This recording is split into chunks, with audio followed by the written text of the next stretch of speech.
Hello ವೀಕ್ಷಕರೇ, ನಮಸ್ಕಾರ. ತಮ್ಮೆಲ್ಲರಿಗೂ ಭಾಗ್ಯ ಟಿವಿಗೆ ಸುಸ್ವಾಗತ ಕೋರ್ತಾ ಇದ್ದೀವಿ. ಭಾಗ್ಯ ಮತ್ತು ಗಿರೀಶ್. ಸ್ನೇಹಿತರೆ, ಕೇಕ್ ಅಂದರೆ ಏನೋ ಒಂದು ವಿಶೇಷ.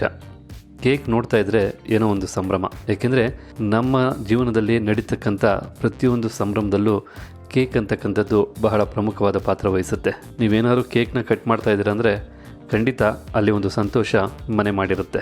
ಇಷ್ಟು ದಿನ ನಾವು ಸಹ ಕೇಕ್ನ ಹೊರಗಡೆ ತಿಂತಾ ಇದ್ವಿ, ತರ್ತಾ ಇದ್ವಿ, ಕಟ್ ಮಾಡ್ತಾ ಇದ್ವಿ. ಆದರೆ ಇಂಥ ವಿಶೇಷ ದಿನಗಳಲ್ಲಿ ನಾವೇ ನಮ್ಮ ಮನೆಗಳಲ್ಲಿ ನಮ್ಮ ಪ್ರೀತಿ ಪಾತ್ರರಿಗೆ ಕೇಕನ್ನು ಮಾಡಿಕೊಟ್ರೆ ಹೇಗಿರುತ್ತೆ? ಅದು ಕಡಿಮೆ ಇಂಗ್ರೀಡಿಯೆಂಟ್ಸಲ್ಲಿ ಬಹಳ ಸುಲಭವಾಗಿ. ನೀವು ಹೊರಗಡೆಯಿಂದ ಎಷ್ಟೇ ಕಾಸ್ಟ್ಲಿ ಆದಂಥ ಕೇಕ್ನ ಬೇಕಾದ್ರೂ ತರ್ಬೋದು, ಆದರೆ ನೀವೇ ನಿಮ್ಮ ಮನೆಯಲ್ಲಿ ನಿಮ್ಮ ಕೈಯಾರ ಪ್ರೀತಿಯಿಂದ ಮಾಡಿರ್ತಕ್ಕಂಥ ಕೇಕ್ಗೆ ಬೆಲೆ ಕಟ್ಟಕ್ಕಾಗತ್ತಾ? ಖಂಡಿತ ಇಲ್ಲ. ಹಾಗಿದ್ರೆ ನಿಮ್ಮನೇಲೂ ವಿಶೇಷವಾಗಿ ನಡೀತಕ್ಕಂಥ ಸಂಭ್ರಮಕ್ಕೆ ನೀವೇ ನಿಮ್ಮ ಕೈಯಾರ ಯಾಕೆ ಕೇಕ್ ಮಾಡಬಾರ್ದು? ಅದು ಕಡಿಮೆ ಇಂಗ್ರೀಡಿಯೆಂಟ್ಸ್ನ ಉಪಯೋಗಿಸಿ. ಹಾಗೆ ಬನ್ನಿ, ಇವತ್ತು ಈ ಒಂದು ವಿಡಿಯೋ ಮೂಲಕ ಓರಿಯೋ ಬಿಸ್ಕೆಟ್ನ ಉಪಯೋಗಿಸಿ ಯಾವ ರೀತಿ ಕೇಕನ್ನು ಮಾಡೋದು ಅಂತ ತಿಳಿಸ್ಕೊಡ್ತಾ ಇದ್ದೀವಿ. ಬಹಳ ಕಡಿಮೆ ಸಮಯದಲ್ಲಿ ಬಹಳ ಕಡಿಮೆ ಇಂಗ್ರೀಡಿಯೆಂಟ್ಸ್ನ ಉಪಯೋಗಿಸಿ ಈ ಕೇಕನ್ನು ನಾವು ತಯಾರಿಸ್ಕೋಬೋದು. ಇವತ್ತು ನಾವು ಮಾಡ್ತಿರೋ ಕೇಕಲ್ಲಿ ಮತ್ತೊಂದು ವಿಶೇಷ ಏನಂದರೆ, ಈ ಕೇಕ್ ಮಾಡೋದಕ್ಕೆ ಯಾವುದೇ ರೀತಿಯಾದಂಥ ಮೈದಾ ಬೇಡ, ಹಾಗೆ ಯಾವುದೇ ರೀತಿಯಾದಂಥ ಮೊಟ್ಟೆ ಹಾಕೋದು ಬೇಡ, ಜೊತೆಗೆ ನಿಮಗೆ ಓವನ್ನು ಸಹ ಬೇಡ. ನಿಮ್ಮ ಮನೇಲಿರ್ತಕ್ಕಂಥ ಅದೇ ಸ್ಟೌವಿಂದ ಅದೇ ಪಾತ್ರೆಯಿಂದ ಬಹಳ ಸುಲಭವಾಗಿ ನೀವು ಕೇಕನ್ನು ತಯಾರಿಸ್ಕೋಬೋದು. ಹಾಗಿದ್ರೆ ಈಗ ಕೇಕ್ ಮಾಡೋದಕ್ಕೆ ಬೇಕಾದಂಥ ಪದಾರ್ಥಗಳನ್ನ ನೋಡ್ಕೊಳ್ಳೋಣ. ನಾವು ಈ ಒಂದು ಕೇಕ್ ಮಾಡೋದಕ್ಕೆ ಓರಿಯೋ ಬಿಸ್ಕೆಟ್ನ ಉಪಯೋಗಿಸ್ತಾ ಇರೋದ್ರಿಂದ ನಾವಿಲ್ಲಿ 10 ರೂಪಾಯಿ ಬೆಲೆಯ 10 ಓರಿಯೋ ಬಿಸ್ಕೆಟ್ ಪ್ಯಾಕ್ನ ತೊಗೊಂಡಿದ್ದೀವಿ. ಹಾಗೆ 2 ಕಪ್ನ ಅಳತೆಯ ಹಾಲು, ಹಾಗೆ 2 ಪ್ಯಾಕೆಟಷ್ಟು ಏನೋ ತೊಗೊಂಡಿದ್ದೀವಿ. ಇದಿಷ್ಟೇ ನಿಮಗೆ ಕೇಕ್ ಮಾಡೋದಕ್ಕೆ ಬೇಕಾದಂಥ ಪದಾರ್ಥಗಳು. ಇದ್ರ ಜೊತೆಗೆ ನಿಮಗೆ ಒಂದು ಬಟರ್ ಪೇಪರ್ ಬೇಕಾಗುತ್ತೆ. ಬಟರ್ ಪೇಪರು ಯಾವ ಸಂದರ್ಭದಲ್ಲಿ ಬೇಕು ಅಂತ ಮುಂದೆ ತಿಳಿಸ್ಕೊಡ್ತೀನಿ. ಬೇಕಾದಂಥ ಪದಾರ್ಥಗಳನ್ನೆಲ್ಲ ನೋಡ್ಕೊಂಡಾಯ್ತಲ್ಲ. ಮೊದಲಿಗೆ ನಾವು ತೊಗೊಂಡಿರ್ತಕ್ಕಂಥ ಬಿಸ್ಕೆಟ್ ಪ್ಯಾಕ್ನ ಓಪನ್ ಮಾಡಿ ಎಲ್ಲ ಬಿಸ್ಕೆಟ್ನು ಒಂದು ಬೌಲ್ಗೆ ಸೇರಿಸ್ಕೊಳ್ಳೋಣ. ನೋಡ್ತಾ ಇದ್ರಲ್ಲ, ಇಲ್ಲಿ ಎಲ್ಲ ಬಿಸ್ಕೆಟ್ನು ಈ ರೀತಿ ಓಪನ್ ಮಾಡಿ ಒಂದು ಬೌಲ್ಗೆ ಸೇರಿಸ್ಕೊಂಡಾಯಿತು.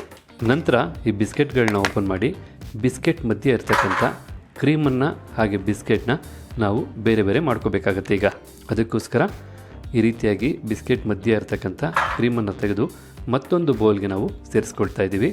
ಹಾಗೆ ಬಿಸ್ಕೆಟ್ನು ಸಹ ನಾವು ಮತ್ತೊಂದು ಟ್ರೇಗೆ ಸೇರಿಸ್ಕೊಳ್ತಾ ಇದ್ದೀವಿ.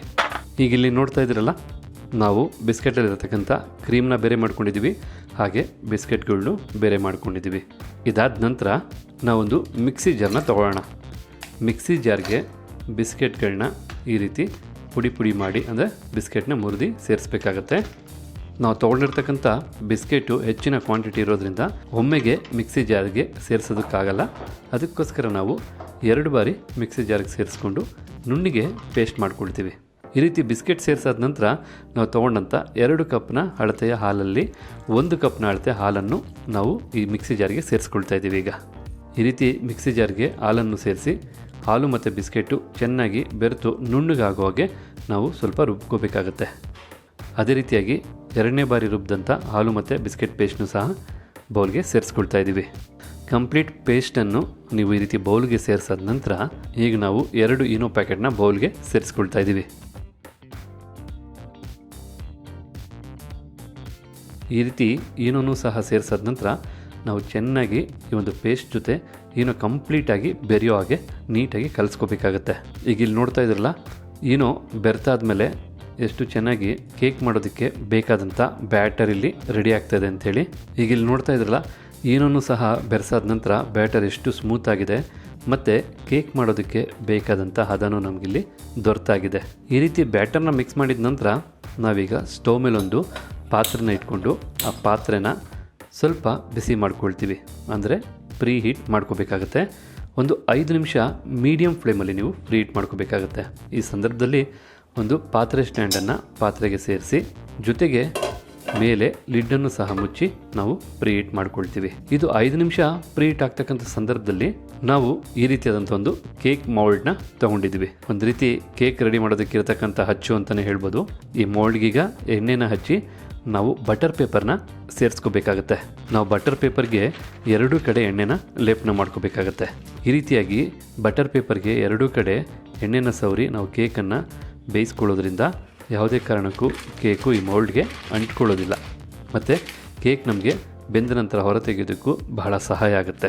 ನೀವು ಕೇಕ್ ಮಾಡಬೇಕಾದ್ರೆ ನಿಮಗೆ ಬಟರ್ ಪೇಪರ್ ಏನಾದ್ರು ಸಿಗಲಿಲ್ಲ ಅಂತಕ್ಕಂಥ ಸಂದರ್ಭದಲ್ಲಿ ಮಾಮೂಲಿಯಾಗಿರ್ತಕ್ಕಂಥ ವೈಟ್ ಪೇಪರ್ನ ತೊಗೊಂಡು ಎರಡೂ ಕಡೆಯೂ ಸಹ ಎಣ್ಣೆ ಲೇಪನ ಮಾಡಿಕೊಂಡ್ರೆ ಆ ಒಂದು ವೈಟ್ ಶೀಟು ಸಹ ನಿಮಗೆ ಬಟರ್ ಶೀಟ್ ರೀತಿಯೇ ಕೆಲಸ ಮಾಡುತ್ತೆ. ಈ ರೀತಿಯಾಗಿ ಬಟರ್ ಪೇಪರ್ನು ಸೇರಿಸಾದ ನಂತರ ನಾವು ನೀಟಾಗಿ ಬಟರ್ ಪೇಪರ್ ಮೇಲೂ ಸಹ ಎಣ್ಣೆನ ಸವರ್ಕೊಳ್ತಾ ಇದ್ದೀವಿ. ಈಗಿಲ್ಲಿ ಕೇಕ್ ಮೋಲ್ಡ್ ರೆಡಿ ಇದೆ. ನಾವು ಮೊದಲೇ ಬಿಸ್ಕೆಟ್ನ ಉಪಯೋಗಿಸಿ ಕೇಕ್ ಮಾಡೋದಕ್ಕೆ ಬೇಕಾದಂಥ ಬ್ಯಾಟರ್ನ ರೆಡಿ ಮಾಡಿ ಏನು ಇಟ್ಕೊಂಡಿದ್ದೀವಿ, ಆ ಒಂದು ಬ್ಯಾಟರ್ನ ಈ ಕೇಕ್ ಮೋಲ್ಡ್ಗೆ ಸೇರಿಸ್ಕೊಳ್ಳೋಣ. ಈ ರೀತಿ ಬ್ಯಾಟರ್ನ ಸೇರಿಸಾದ ನಂತರ ನಾವು ಒಂದು 2-3 ಬಾರಿ ಟ್ಯಾಪ್ ಮಾಡ್ಕೋಬೇಕಾಗತ್ತೆ. ಇದಾದ ನಂತರ ಈಗಿಲ್ಲಿ ಪಾತ್ರೆಯೂ ಸಹ 5 ನಿಮಿಷಗಳ ಕಾಲ ಪ್ರೀ ಹೀಟ್ ಆಗಿದೆ. ಈ ಸಂದರ್ಭದಲ್ಲಿ ನಾವು ಕೇಕ್ ಮೋಲ್ಡ್ನ ನೀಟಾಗಿ ಪಾತ್ರೆ ಒಳಗಡೆ ಇಡಬೇಕಾಗತ್ತೆ. ಪಾತ್ರೆ ಬಿಸಿ ಇರೋದ್ರಿಂದ ಸ್ವಲ್ಪ ಹುಷಾರಾಗಿ ನೋಡಿ ಒಂದು ಇಕ್ಕಳದ ಸಹಾಯದಿಂದ ನೀಟಾಗಿ ಮೋಲ್ಡ್ನ ಪಾತ್ರೆ ಒಳಗಡೆ ಸೇರಿಸ್ಕೋಬೇಕಾಗತ್ತೆ.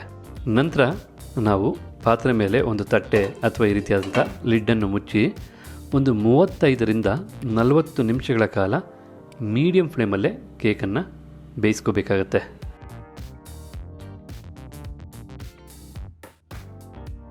ಓಕೆ ವೀಕ್ಷಕರೇ, ಈಗಿಲ್ಲಿ ಕೇಕು 35ರಿಂದ 40 ನಿಮಿಷಗಳ ಕಾಲ ಮೀಡಿಯಂ ಫ್ಲೇಮಲ್ಲೇ ಚೆನ್ನಾಗಿ ಬೆಂದಿದೆ.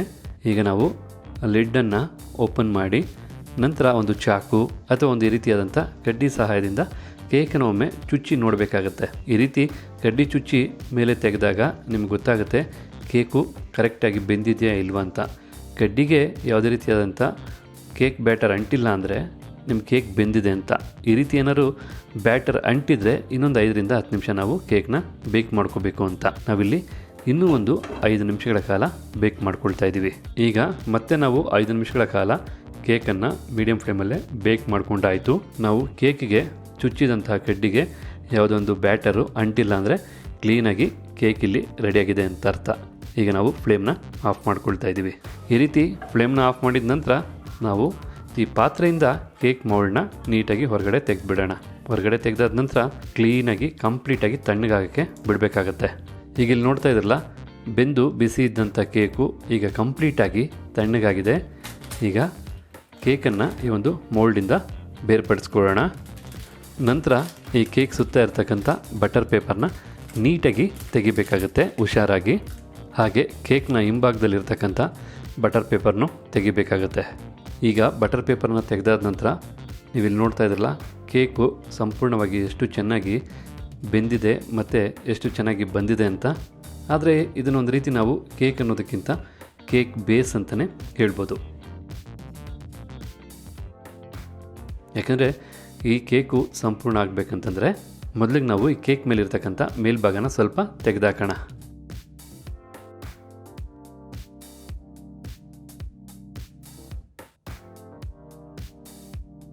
ನಂತರ ನಾವು ಕೇಕನ್ನು ಮಧ್ಯಭಾಗಕ್ಕೆ ಕಟ್ ಮಾಡಿಕೊಳ್ತಾ ಇದ್ದೀವಿ. ಈ ರೀತಿ ಮಧ್ಯಭಾಗಕ್ಕೆ ಕೇಕನ್ನು ಕಟ್ ಮಾಡಿದ ನಂತರ ಸಕ್ಕರೆ ಸಿರಪ್ನ ಸೇರಿಸ್ಬೇಕಾಗತ್ತೆ.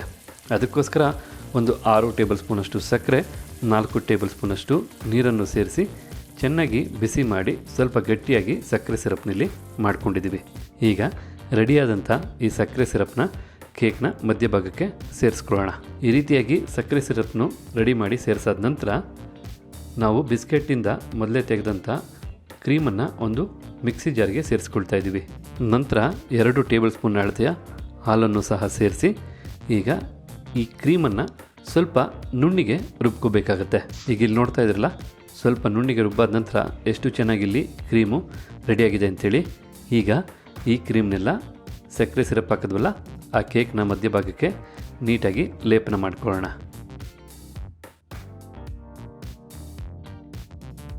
ಈಗಿಲ್ಲಿ ಕ್ರೀಮ್ನ ನೀಟಾಗಿ ನಿಧಾನಕ್ಕೆ ನಾವು ಲೇಪನ ಮಾಡಿಕೊಂಡಾಯಿತು.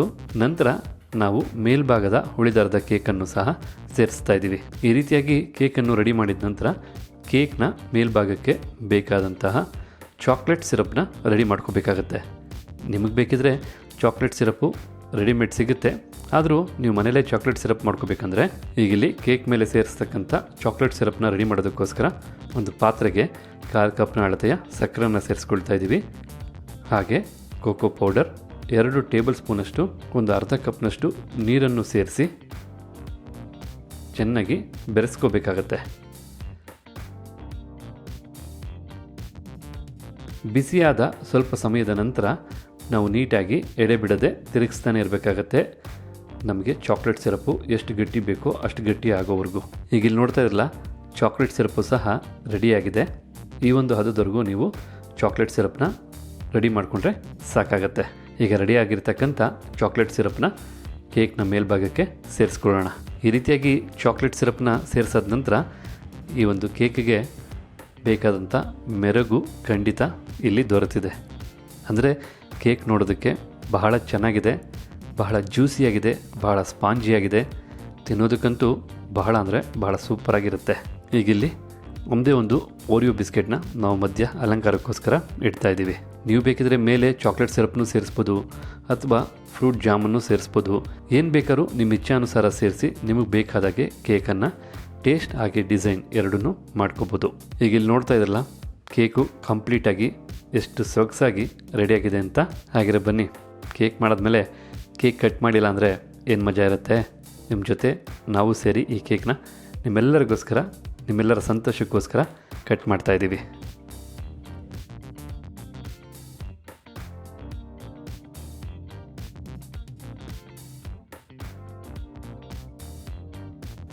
ಕೇಕಿಗೆ ಬೇಕಾದಂಥ ಕಲರು, ಟೆಕ್ಸ್ಚರು, ರುಚಿ ಎಲ್ಲನೂ ಸಹ ಒಳಗೊಂಡು ಈಗಿಲ್ಲಿ ಸಂಪೂರ್ಣವಾಗಿ ಬಹಳ ರುಚಿಕರವಾದಂಥ ಕೇಕು, ಅದರಲ್ಲೂ ಮನೇಲೇ ಮಾಡಿದಂಥ ಕೇಕು ಸಿದ್ಧ ಆಯಿತು. ನೋಡೋದಕ್ಕೆ ಎಷ್ಟು ಚೆನ್ನಾಗಿದೆಯೋ ತಿನ್ನೋದಕ್ಕೂ ಖಂಡಿತ ಅಷ್ಟೇ ಸೊಗಸಾಗಿರುತ್ತೆ. ಹಾಗಿದ್ರೆ ನಿಮ್ಮ ಮನೆಯ ಸಂಭ್ರಮದಲ್ಲಿ ಇನ್ನು ಮುಂದೆ ನೀವು ಮಾಡ್ತಕ್ಕಂಥ ಕೇಕೆ ಇರುತ್ತೆ ಅನ್ನೋದು ನಮ್ಮ ಅಭಿಪ್ರಾಯ. ಹಾಗಿದ್ರೆ ವೀಕ್ಷಕರೇ, ಇವತ್ತು ನಾವು ಮಾಡಿ ತಿಳಿಸಿದಂಥ ಈ ಕೇಕ್ ರೆಸಿಪಿ ನಮಗೆಲ್ಲರಿಗೂ ಇಷ್ಟ ಆಗಿದೆ ಅಂತ ತಿಳ್ಕೊಂಡಿದ್ದೀನಿ. ಇಷ್ಟ ಆಗಿದ್ದರೆ ಈ ವಿಡಿಯೋಗೊಂದು ಲೈಕ್ ಮಾಡಿ, ಜೊತೆಗೆ ತಮ್ಮ ಅನಿಸಿಕೆ ಅಭಿಪ್ರಾಯ ಏನಿದೆ ಅನ್ನೋದನ್ನು ಕಮೆಂಟ್ ಬಾಕ್ಸಲ್ಲಿ ಕಮೆಂಟ್ ಮಾಡಿ. ಅಷ್ಟೇ ಅಲ್ಲ, ಈ ವಿಡಿಯೋನ ಮತ್ತೊಬ್ಬರಿಗೂ ಹೆಲ್ಪ್ ಆಗೋ ಹಾಗೆ ಶೇರ್ ಮಾಡಿ ಅಂತ ಹೇಳ್ತಾ ತಮಗೆಲ್ಲರಿಗೂ ಧನ್ಯವಾದನ ಅರ್ಪಿಸ್ತಾ ಇದ್ದೀವಿ. ಭಾಗ್ಯ ಮತ್ತು ಗಿರೀಶ್. ಮತ್ತೆ ಹೊಸ ವಿಡಿಯೋದಲ್ಲಿ ಹೊಸ ರೆಸಿಪಿ ಜೊತೆ ತಮ್ಮನ್ನು ಭೇಟಿ ಆಗ್ತೀವಿ. ಅಲ್ಲಿವರೆಗೂ ನಮಸ್ಕಾರ. ದೇವರೆಲ್ಲರಿಗೂ ಒಳ್ಳೇದು ಮಾಡಲಿ.